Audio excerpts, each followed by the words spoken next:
ส่วนวันนี้เสร็จแล้ว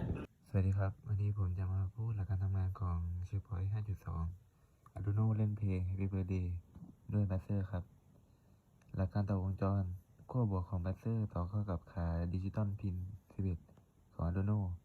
และขั้วลบต่อกับกาว เวลาโปรแกรมสั่งงานขา 11 จะปล่อยสัญญาณคลื่นสี่เหลี่ยมออกมาทำให้บัสเซอร์สั่นตามความถี่ที่กำหนดแล้วเกิดเป็นเสียงดนตรี ในโค้ดกำหนดความถี่ของโน้ตแต่ละตัวไว้ก่อน เช่น C4 D4 AC ซึ่งเป็นค่าความถี่หน่วยเป็นเฮิรตซ์ จากนั้นเก็บลำดับเพลง Happy Birthday ไว้ใน Array โดยแต่ละโน้ตจะมีค่า2ค่าคือความถี่กับความยาวจังหวะ โปรแกรมจะคำนวณความเร็วจากค่า Tempo